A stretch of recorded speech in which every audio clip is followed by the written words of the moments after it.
اگر فن سے علم سے آتا ہو رزق تو میاں صاحب فرماتے ہیں بے وقوفاں دے نوکر ویکھے دانش مند سے آنے.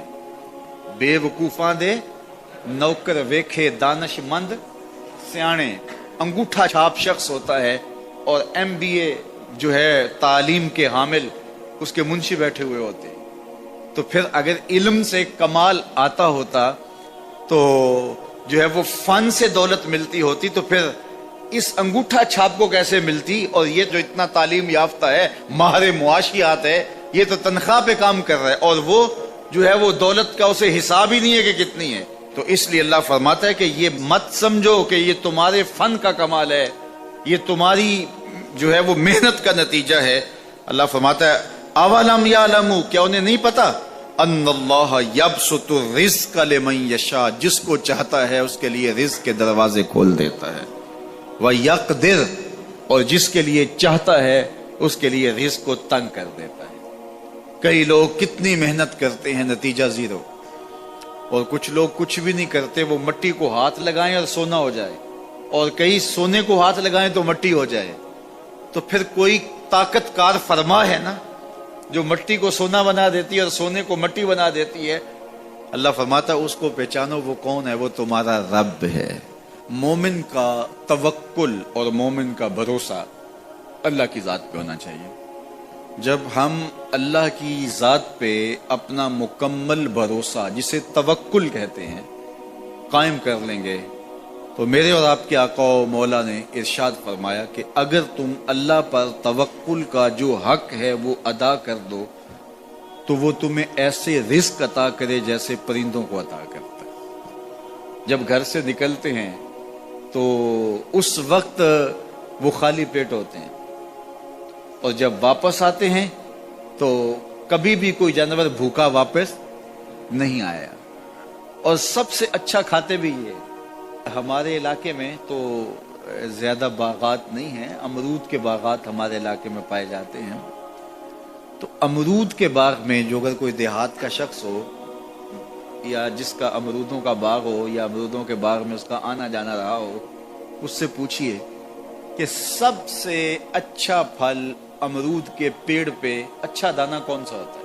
کوئی آپ کو کہے کہ یار امرود توڑ کے لاؤ, میٹھا ہو اور جو ہے وہ پکا ہوا ہو اور ذائقے دار ہو تو وہ جاؤ توڑ کے لاؤ. تو کوئی مجھے اگر کہے تو میں جب امرود توڑ کے لاؤں گا تو کبھی پھیکا نہیں ہوگا, میں امرود توڑ کے لاؤں گا تو کبھی بد ذائقہ نہیں ہوگا. آپ مجھے پوچھیں کہ آپ کے پاس کیا فن ہے. میرے پاس فن یہ ہے کہ میں نے امرودوں کے باغوں میں جو ہے وہ بچپن گزارا ہے اور مجھے پتا ہے کہ اچھا اور پکا پھل کون سا ہوتا ہے.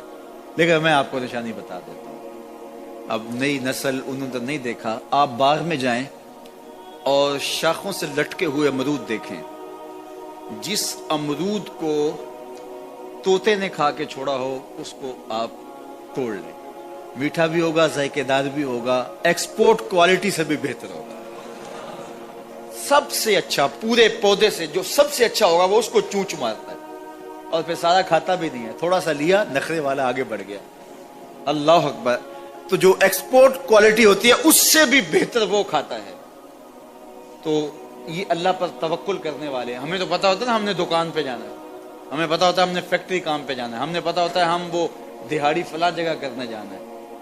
انہوں نے کہیں ان کا کوئی ایسا ٹھیا نہیں ہوتا کہ وہاں جانا ہے. بن توکل پنچھی اڑ دے, بن توکل پنچھی اڑ دے, خرچ نہ پلے زیرا ہو, خرچ نہ پلے, کوئی راس المال بھی نہیں ہوتا کہ یہ لگائیں گے پھر اس پہ اتنے پیسے آئیں گے, اصل ہمارے ہوں گے, اتنا نفع ہوگا, ایسا نہیں ہے. گھر سے نکلتے ہیں تو خالی پیٹ ہوتے ہیں اور جب واپس آتے ہیں تو پیٹ بھرے ہوئے ہوتے ہیں.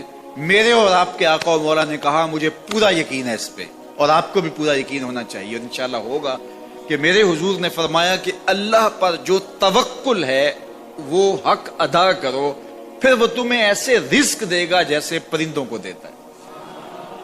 تمہیں پرندوں کو دیتا ہے, ایکسپورٹ کوالٹی.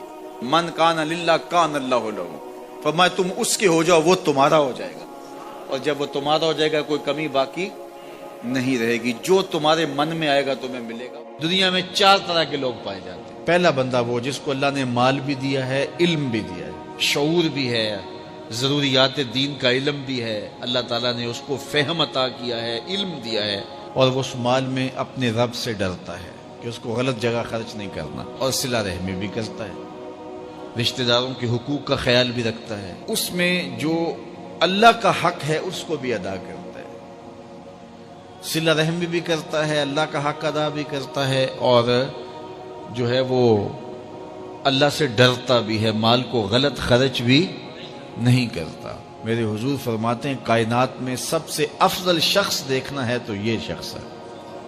کائنات میں سب سے افضل شخص یہ ہے کہ جس کو مال بھی دیا گیا اور جس کو علم بھی دیا گیا، اور وہ گڑبڑ نہیں کرتا، وہ اللہ سے ڈرتا ہے، صلہ رحمی کرتا ہے، اور مال کا حق ادا کرتا ہے. تو یہ سب سے افضل شخص ہے.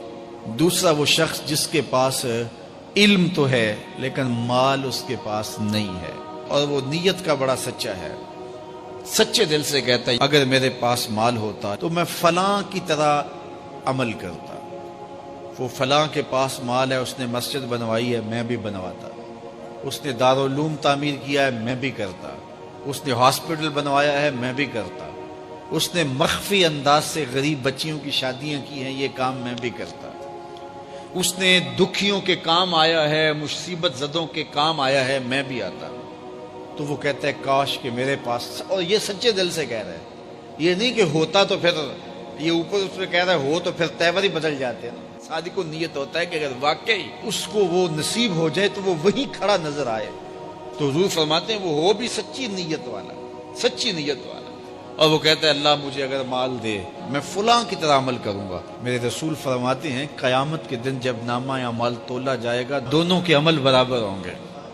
اس نے خرچ کیا اور اس نے صرف نیت کی تو دونوں برابر کھڑے ہوں گے. اس نے مسجد بنائی، دارالعلوم بنایا، اس نے بنایا کچھ نہیں تھا، نیت کی تھا. دیکھو نا، علم تھا، علم کی وجہ سے نمبر لے گیا. کہتا مالک میرے پاس ہوتا میں یوں کرتا، کیا کچھ نہیں، نہ ہوا نہ کیا، لیکن قیامت کے دن جب نامہ اعمال تونے کے برابر کھڑے ہوں گے. اچھا، تیسرا شخص جس کو اللہ نے مال دیا ہے لیکن علم نہیں دیا. مال کی فراوانی ہے لیکن علم نہیں ہے، شعور نہیں ہے، جہالت کی وجہ سے وہ مال میں گڑبڑ کرتا ہے، اور اپنے رب سے بھی نہیں ڈرتا، ولا یصل رحمہ، اور صلہ رحمی بھی نہیں کرتا، اور اس کے اندر اللہ کا جو حق تھا وہ بھی ادا نہیں کرتا. میرے رسول فرماتے ہیں کائنات میں سب سے زیادہ خبیث بندہ دیکھنا ہے تو یہ کھڑا ہے. سب سے زیادہ منزل کے اعتبار سے خبیث ترین شخص یہ